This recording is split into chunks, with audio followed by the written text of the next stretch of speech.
mother and daughter's tense relationship boils over. The daughter leaves home, then disappears. We track down family members, close friends. 2 weeks later, the runaway's mother also disappears. Whoever has my sister, please let her go. That's when they really knew, hey, something's going on here. Only one woman is found alive. We had numerous investigators out there with crime scenes sifting through dirt for 3 days.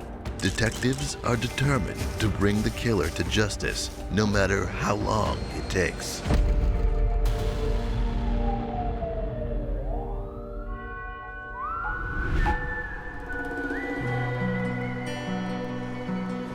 Alton, Illinois is an all-American town on the Mississippi, just upriver from St. Louis.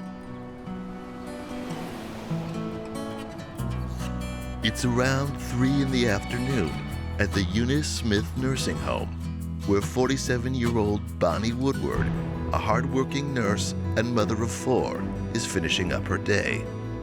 A long staff meeting has kept her there later than usual, and she seems eager to leave. However, Bonnie doesn't arrive home that afternoon. Everyone in Bonnie's family, they were suspicious. This was not like her behavior. Her boyfriend, Gary, has been waiting for hours, and all of his anxious calls go straight to voicemail. Though usually home by 3, Bonnie sometimes joins her sister to unwind during happy hour. But tonight, as the clock ticks well past the dinner hour and closer to last call, Gary grows increasingly anxious. And it was family members that went looking for Bonnie when she did not come home from work. He heads to several local bars, scanning the parking lot, hoping that he might spot her truck. But he doesn't find it, so Gary heads home, hoping that Bonnie simply lost track of time and that she'll be home soon. Gary is frantic when the phone rings around 6 a.m. Given the hour, he hopes that Bonnie has a good explanation for why she didn't return home. But there's an unexpected voice on the other end of the line. It's Bonnie's boss, wondering why she hasn't shown up for work. She wouldn't have just disappeared. She had children in the home. One had disabilities, and she checked in regularly. She was a woman who had the same job for a couple of decades, only called in sick 2 or 3 times, just not a person that would normally go off the radar. So that's what led the police to suspect that there was foul play. Gary does the only thing he could think to do: go to the place where Bonnie was last seen.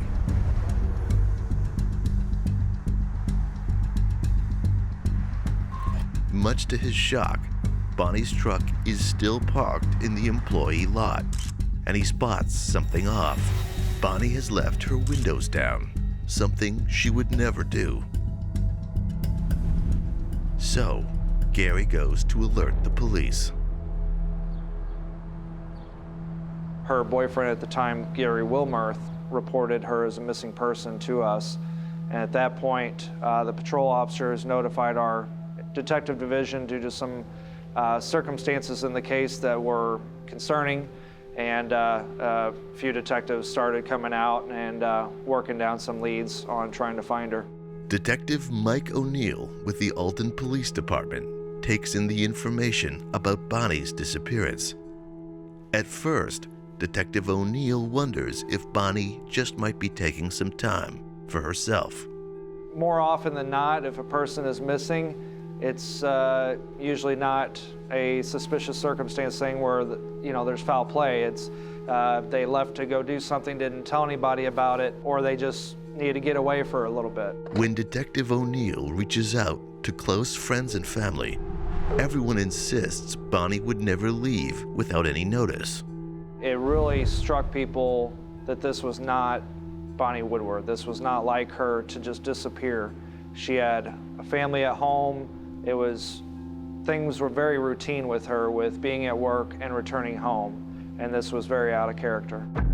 Shocked by her sudden disappearance, Bonnie's family pleads for her safe return. Whoever has my sister, please let her go. You let my sister go, and I'll come and get her. I want my sister. Investigators take a closer look at the man who reports Bonnie missing, her boyfriend, Gary. A lot of times, if there is foul play in a situation like this, it's usually somebody that would know that person. They tracked a lot of people down. She was living with her boyfriend at the time. They interviewed him extensively. If Bonnie took off, it's only been, I'm thinking, once or twice. She went 2 blocks over to the bar and called me up and said, I'm gonna have me a couple drinks and chill out or whatever. And on the day this happened, which would have been the 25th, right, roughly? right. Did you go anywhere at all around the time that she would have been home from work? No, I was there. Her daughter was at the house. But an alibi is only good if it checks out. So Detective O'Neill must speak with the person Gary claims he was with, Bonnie's daughter, Jennifer. Where were you at Friday when this all came up? Me and Gary and my little brother Aaron and my kids were at my mom's house waiting for her. Did Gary ever leave? No. No. Does he drive? Does Gary drive? No, he don't have a vehicle to drive. Okay. He So never he was- left. He was home all day long. With Gary's alibi verified, Detective O'Neill moves quickly to figure out who was the last person to see Bonnie leaving work.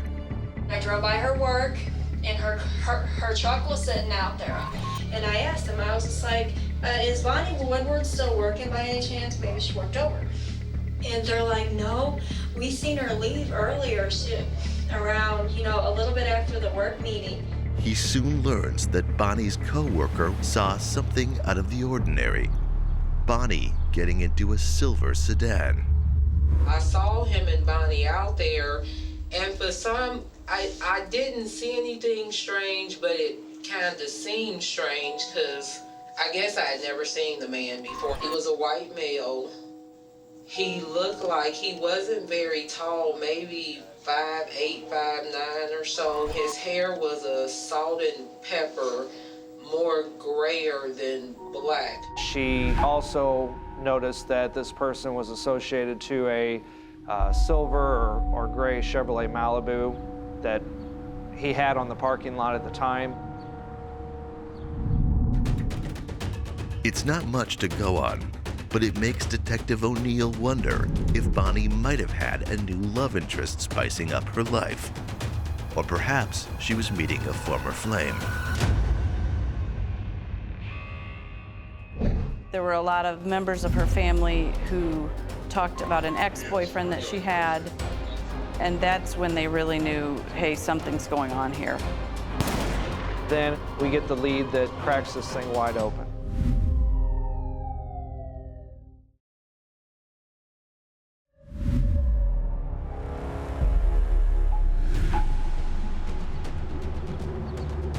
"47-year-old nurse Bonnie Woodward is last seen getting into a silver car with an unknown man.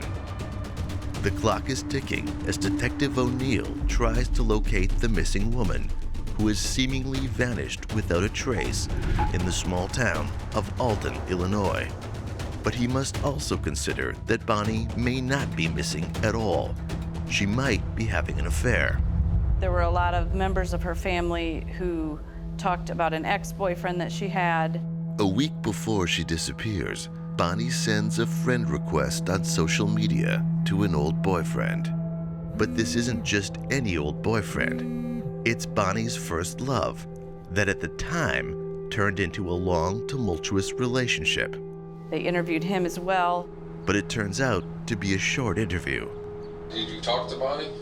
No, she just wanted to, be my friend on Facebook, and I just accepted her. Other than that, I had no communications with her. Officers learn he last saw Bonnie in 2002, and he doesn't own a silver sedan. The recent friend request is just a curiosity about an old flame. Bonnie's daughter, Jennifer, has an idea who it might be, her mom's ex-boyfriend, My mom is not the type of person that's just gonna hop in the car with somebody and leave her truck there, you know, unless she's expecting to come right back. Who does this guy sound like to you? It's Chester. I mean, I don't like to pinpoint a guy out, but Chester fits every description. And like the silver Impala, his mom and dad has a silver Impala. According to Jennifer, the two had a rocky relationship that ended when Gary entered her mother's life. And Chester also fits the physical description of the mystery man from the parking lot. You dated her for how long, sir? We started dating and I was with her for probably a year.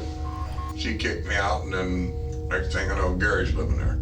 Despite a history of domestic violence and a bad breakup, Chester is genuinely concerned about Bonnie's whereabouts. You think she's okay? Right now, what's your gut saying? I'm scared. Okay.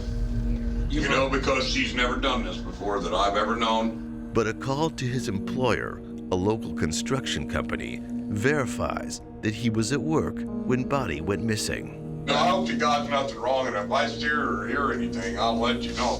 Investigators fear they are running out of leads when Detective O'Neill discovers that Bonnie isn't the only person who has gone missing from the Woodward household.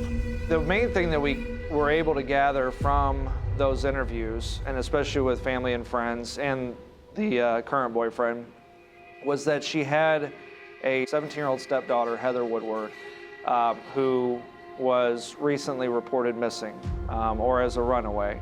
My little sister, okay, is 17 years old. She's got a missing persons report like 2 to 2.5 weeks ago. And that's when they really knew, hey, something's going on here. We have a woman that's missing, and her stepdaughter had been reported missing days before this as well. Could these disappearances be connected? There was nothing definitive that said the two were related, but we certainly felt that that was something a path we needed to go on. According to Bonnie's family, Heather might be staying with a trusted high school teacher. She kept saying she was gonna move in with this teacher. This is the daughter? Yeah. And Bonnie said, no, you're not. And I mean, this went on and on and on. Bonnie talked to the principal of school. She said, that's not gonna happen. We narrowed in on a teacher in a neighboring city called East Alton that Heather was last seen with her. Detective O'Neill tracks down the teacher, who at first seems a bit guarded. While friends and family describe Bonnie as a loving mother of 4, Christine paints a different picture. I had Heather in Algebra 1 class as a freshman, and she has been very vocal to myself and all the other teachers of the abuse that goes on at home. She tells the detective that Bonnie and Heather had a volatile relationship, one that went downhill when Heather's father died 8 years ago, leaving Bonnie as sole guardian. While the relationship was generally bad, tensions flared in recent weeks. Heather and Bonnie constantly fight over Heather's wish to attend college.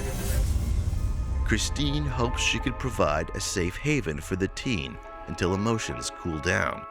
And it was during that interview with her that she said that Heather had left her residence and she didn't know where she went. Bonnie called us the night of the 16th. She left a message on my phone that she was coming tomorrow to get Heather, and Heather should pack her stuff. And I did tell her she had to go back home. And she cried most of the night. And then whenever you came back on the 17th, she was gone. Right. Locating Bonnie's stepdaughter is now Detective O'Neill's #1 priority. We just knew that our investigation was going in 2 separate angles. 1, we needed to find Heather, and 2, we needed to find Bonnie and see what the situation was with either one or if there was any relationship between those 2. But without any clear leads, O'Neill worries that both cases might run out of steam. About a week after Bonnie goes missing, police get an unexpected phone call. Heather Woodward just walked into the town library. She showed up at the East Alton Library on her 18th birthday on July 3rd, 2010, and basically said, I'm Heather Woodward. I've been reported as a runaway.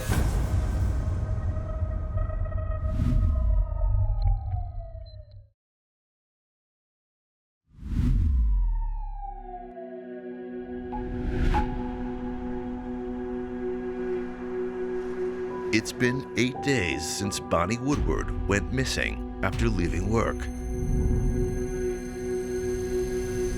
Investigators have exhausted all viable leads when Bonnie's runaway stepdaughter, Heather, suddenly returns. Detective O'Neill wonders if the stepdaughter may have been involved in Bonnie's disappearance. At that point, I went in to interview Heather and talk to her about where she'd been. Okay, Heather, this is Detective Mike O'Neill from All Police Department. We just need to ask you a few things here. The first initial interview with Heather was, I can't think of a better word than weird. Heather was for an 18-year-old, was very immature. She was holding a teddy bear with her. Her tone of voice sounded like a little girl's. I packed my stuff and I left. I wasn't going home for 2 weeks to be kicked out again. And then what happened? And then I went to stay at a friend's house. Okay, and who was that? Just a friend. Don't want to get him in trouble. Detective O'Neill wonders if this teen has something to hide. Because you understand that Bonnie's missing right now, we don't have a clue where she's at, so anything that would help us, any other leads or information would be great.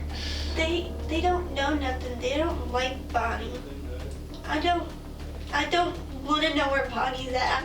Heather seemed upset about the overall situation, but in talking to her, it was just trying to assess where she's been, what she's been doing, why she took off.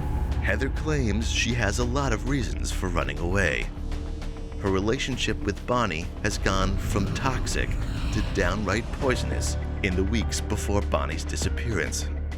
Bonnie can be mean, and sometimes she hits. Bonnie decided to tell me to pack everything and just get out. I was afraid to go home.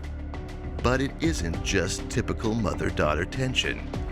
Heather explains that Bonnie refuses to support her financially after she turns 18, when her father's death benefit checks would come to an end. Heather wants to apply to college, but Bonnie refuses to help. While this tracks with what Detective O'Neill has heard so far, it still doesn't answer the biggest question. Where was Heather when her mother disappeared? And at that point, all we knew is she left the teacher's house and nobody had seen her. Heather eventually told police who she had been with during that time. I stayed with some people from the church. So it's Nathan Carroll's family? She provided information saying that she was with the Carroll family. She ultimately had attended church with the Carroll son, and that's how she kind of began to know the family. She identified Roger and Monica Carroll as being the parents. In order to verify Heather's story, investigators head to the Carroll home to interview the church family who welcome Heather into their home. After interviewing them, they acknowledged that Heather was with them. They acknowledged that they knew Heather was a runaway. And it was ultimately just their explanation, and especially Roger's explanation, was based on things that Heather had told them. They were keeping her safe. Right off the bat, Heather's alibi checks out, but investigators are stuck by a couple of uncanny details. Roger Carroll fits the physical description of the salt and pepper mystery man, and there's a silver car parked in his driveway. So those were obviously some key points that we were looking at, but still there was nothing there to 100% say that he was the person, or they did have that involvement in her disappearance. But in order to make sure, Detective O'Neill asks the Carrolls to come down to the station to talk further. They brought all three of the Carrolls into the police department and interviewed them all. They said that Heather had been staying with them, that they don't know anything about Bonnie, that Heather reported that Bonnie was somewhat abusive to her, and they don't know Bonnie, had never seen Bonnie, didn't know where she lived or worked. Just basically, we know nothing about Bonnie, but we had Heather with us. Under questioning, Roger denies having ever met Bonnie Woodward. He is only trying to help his son's friend. As far as Bonnie, you've never had a conversation with that woman, and you've never been face to face with that woman. You know where she lives, but you've never, other than you've driven by there, like 2 times, right? Yes, that's correct. Satisfied that Roger is being truthful, Detective O'Neill chalks up the similar hair and car to coincidence, but explains to the Carrolls that they are not entirely off the hook. The 2 adult Carrolls, Roger and Monica, were charged with harboring a runaway and obstructing justice. The couple are booked and fingerprinted, then sent home. Another lead in the case goes cold. Despite the setbacks, Detective O'Neill refuses to give up. He hopes to provide some form of closure to Bonnie's distraught family, who fear the worst. We're still looking for Bonnie. We're still looking for any information related to her disappearance. And nothing. It just went silent with anything coming in. As the weeks pass, fears grow Bonnie may never be found, dead or alive. Then in September of 2010, we get the lead that cracks this thing wide open. It gives me goosebumps to think about it. There was an extensive search, close to 40 or 50 law enforcement officers. We took numerous firearms from the house and a large amount of ammunition.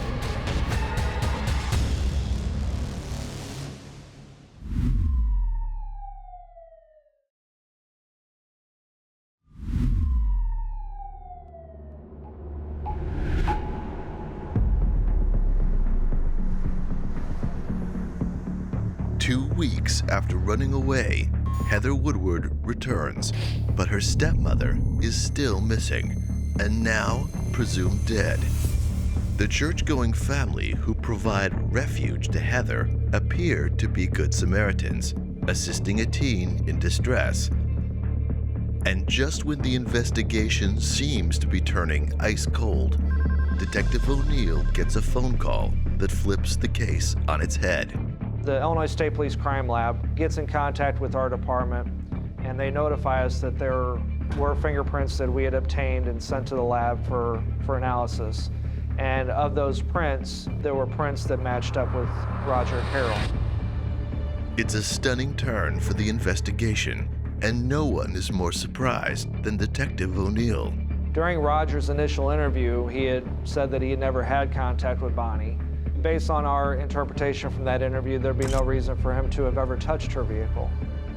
So at this point, we knew that he had at least provided false information. It's enough to take Bonnie's case out of the deep freeze.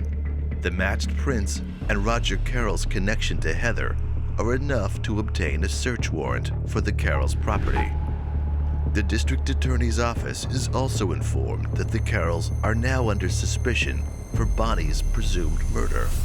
So after the police got the information that Roger Carroll's fingerprints matched Bonnie Woodward's car, there was an extensive search. Dozens, if not close to 40 or 50 law enforcement officers went to the Carroll property. But this search will not be easy. There's 60 acres of land there. We're just looking for anything at that point. We searched the vehicles, searched the house, searched the property for anything that may be linking Bonnie to that property or to that family. It was very difficult to search such a wide area for specific evidence. Unfortunately, they don't find any trace of Bonnie, but do find something else that heightens their suspicions. During that search, we took numerous firearms from the house. They had close to 30 firearms and a large amount of ammunition, more than I could even count, that was inside this house. But also we had to understand that this is a rural country area. You know, it's not too shocking for a family to collect guns and have a large amount of guns. You got a lot of guns in the house, right? A few. A few. And you target practice, I guess, routinely? Some. I not as much as I used to, just because ammo's got. What do you usually target practice with, handguns or long guns or? It depends. I mean, a little of each. And it was at that point Roger was interviewed, and more specifically this time, Had he ever had contact with Bonnie? Had he ever touched her truck? Any chance your fingerprints would be on Bonnie's car? On the driver's door? Like all over it? No way, no. No chance? No.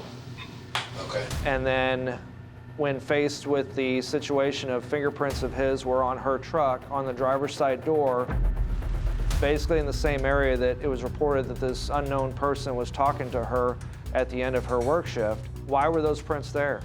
Any chance your DNA would be all over that driver's door? No. No way. And how do we explain it if it is? Then I've been framed. I mean, no, there's no way that my fingerprints are on that car door or my DNA is on that car door. There just is no way. Your prints are on that door. Confronted with this damning fingerprint evidence, Roger doubles down on his story. His explanation was they weren't his. He had never touched her truck, and the only thing he can come up with that he was been framed. And no other explanation to show for why those prints were there. Roger Carroll was charged with a felony obstructing justice, and that was pretty much the end of the conversation at that point. Investigators have to answer a confounding question. Why would Roger Carroll want to kill Bonnie Woodward? Could Heather have encouraged him? Investigators interview Heather, who is now attending college. Has there ever been any point where he has ever seen Bonnie that you know of? No. Has there been any point where he has ever seen her car, at least? So in that interview, we made it clear to her about the fingerprint that were found on the truck. What we're trying to tell you right now, there's new physical evidence in this case. That's why we're recontacting you. Okay, and this is what we need to know. There is no reason for his prints to be on Bonnie's truck. No, there's not. She seemed genuinely shocked that there would be that contact. She didn't know of any circumstance in which Roger would have ever touched her vehicle. O'Neill is unable to prove conclusively that Heather has no knowledge of what Roger Carroll did on that day in June when Bonnie disappeared. I don't want them to come back in their interviews right now and say that Heather told us to do it. No, I didn't tell him because I don't want nothing to happen to Bonnie. Under questioning, she denies any involvement and seems very distraught by the possibility that Roger has something to do with Bonnie's disappearance. Without a body, a murder weapon, or a witness, Detective O'Neill's hands are tied. Ultimately, if something did happen and there was foul play, trying a homicide without a body would be very difficult, and it's difficult to prove. So having only the fingerprint and a few conversations wasn't enough for us to push it over. Sharing this disappointing reality with Bonnie's family dredges up hard emotions. Those conversations I had with the family was very difficult during that time and the years that had gone by without any new leads and nothing else. And at this point, the Carroll family had shut down. They did not want to speak to us any further, and we knew that there was nothing else that we could do at this point other than just wait. And once again, the Bonnie Woodward case goes cold. Until a special prosecutor takes up the case file, almost by chance. I was with the Madison County, Illinois State's Attorney's Office for 18 years. I personally became interested in cold cases that were in my office at the time. And I asked my supervisor if I could begin looking into some cold cases. The Bonnie Woodward case just happened to be the first one I pulled out. After steeping herself in the facts, Jennifer Mudge is certain that Roger Carroll has gotten away with murder. All we had was his prints on her car, and we did not have her body. Faced with the same challenges Detective O'Neill confronted 8 years ago, Mudge realizes there's not much she can do. But 2 months later, she receives a phone call that changes everything. They called me to tell me that Roger Carroll had attempted suicide. He had committed a domestic battery on his wife, Monica, and then he had walked off into the woods, injected himself with insulin, and a Jersey County Sheriff's deputy found him unresponsive, near death. He was taken to a hospital and arrested for the domestic battery. And at that point, we thought this may be our time to try it again, to see if there's anything new that we can establish to get going with this case again on as far as Bonnie's disappearance. This may be our only opportunity to continue forward. But it's not Roger he wants to focus on. It was after that we reached out to Monica and ultimately explained to her our situation in the case. She was willing to speak to us at this time. Investigators learn that Monica is divorcing Roger for infidelity. We have been living separate in the home. Okay. He actually moved out of the bedroom, went to a separate part of the house. He connected up with a woman at work and had an affair. And given the current state of her marriage, she's now willing to tell them everything she knows. If Roger Carroll gets out, I am scared to death that he will come after me.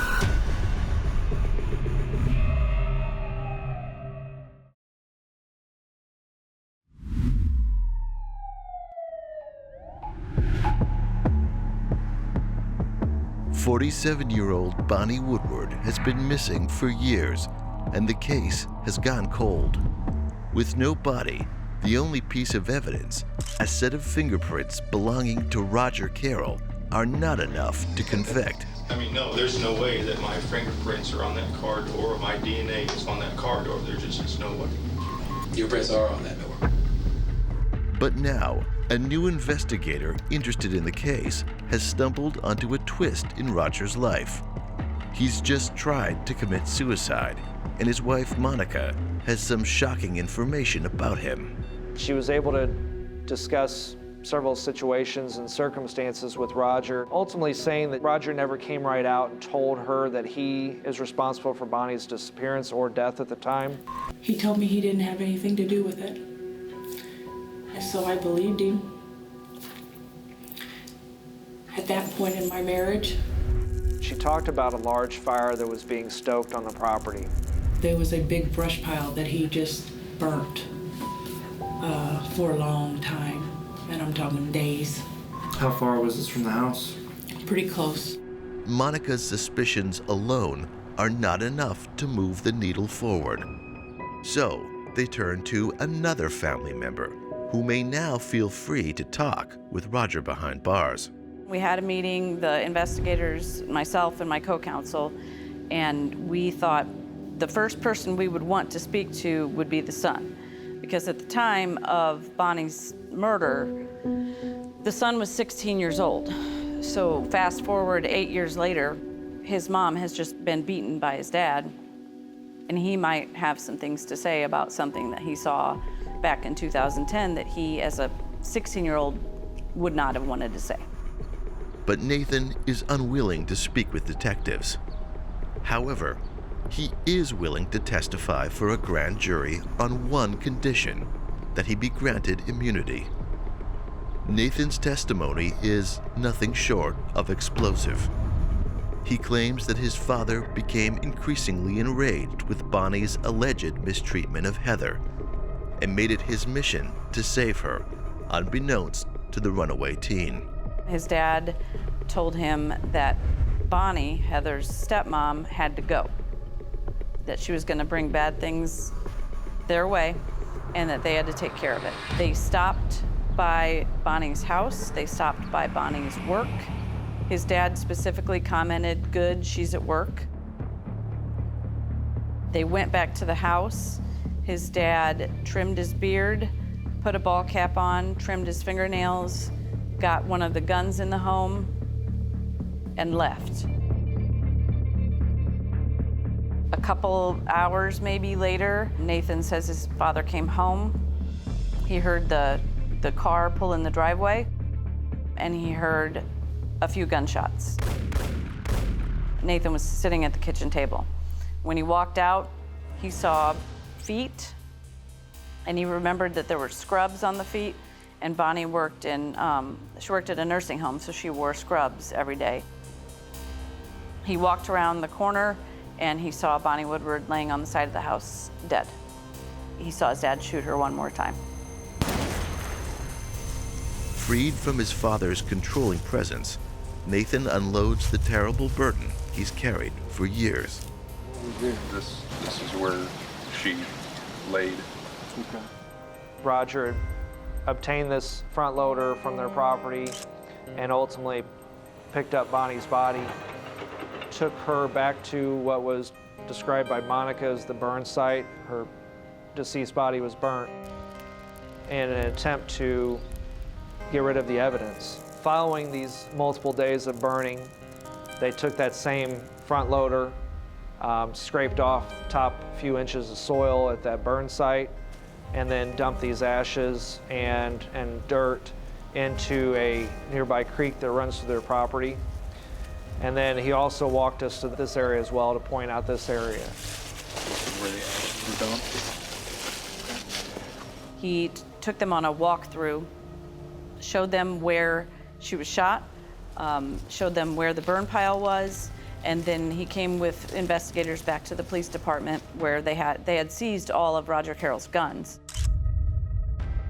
We showed him several guns, and he did point out a 9mm semi-automatic handgun at the time, and he had said that that was the one that his father had used on that day. Nathan's testimony is shocking, but it's not enough to convict his father without physical evidence. Police obtain another search warrant, and this time they know exactly where to look. After we learned where to look for evidence, another massive search happened. This time I would say over 100 law enforcement officers went out to the scene. It was a meticulous search that happened for 3 days. The area next to the house, which would be the site where she was ultimately shot and killed, we did find shell casings, at least one that was a 9mm shell casing, 9mm being the same gun that was used and Nathan identified. We also found a 9mm firearm projectile. But investigators worry that the days-long fire may have destroyed any ballistic markings that would match the bullet to the 9mm. So they send the evidence to firearms experts for specialized testing. Bullets, by their very nature, are designed to survive heat. When they are fired, they undergo the friction of rubbing up against the barrel, which produces a lot of heat. Also, they're exposed to a lot of heat when the cartridge itself is designated and the gases are burning beside them or behind them. So they're able to withstand a great deal of heat. They took that bullet from the crime scene and they compared it to test fires from the semi-automatic 9mm weapon, and they looked at it under a comparison microscope and determined that that bullet was fired from that weapon. It's a perfect match. At long last, investigators finally have their murder weapon.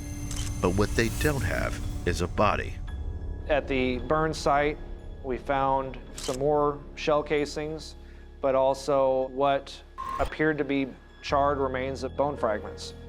The bone fragments are too damaged by fire to yield any DNA, but there's still enough to build a case. On the strength of ballistics testing, along with the fingerprints and Nathan Carroll's eyewitness testimony against his father, Roger Carroll is finally charged with the murder of Bonnie Woodward. On June 25th, 2010, Roger W. Carroll lured Bonnie Woodward from Madison County to a location in Jersey County, where he then ended her life by shooting her, and then concealed her death by placing her in a fire and burning her remains. Roger was charged in Jersey County with 3 counts of first-degree murder and aggravated kidnapping and concealment of a homicidal death. The trial was lengthy. It's in essence a no-body homicide. We never really were able to locate Bonnie's body, which is something that, very rare that you ever see. I believe that there have been less than 500 cases in the world that have been tried and convicted without a body. It's very, very rare to try a case without a body, let alone get a conviction without a body. 10 years after Bonnie vanishes, Roger Carroll finally faces a jury. Ultimately, we went to trial on 1 count of first-degree murder. The jury deliberated for approximately 3 to 4 hours, I believe, and they convicted him of first-degree murder. Roger was very controlling. That was confirmed with the statements. That was something that I even perceived as how this family was ran back in 2010 when this case first came to them, is that he had a really strong hold on this family, over his wife, over his son. People have blamed Nathan as being complicit in this murder, and that just is not the case. Nathan ultimately coming forward was a big step in the investigation. He certainly could have kept that quiet. He was a boy who had a murderer for a father. He was scared. He did what his father told him to do. Not only is he not a murderer, but he's sort of a hero, because it took a lot of guts for him to stand up in that courtroom and tell the truth. We couldn't have done any of this without him and his statement.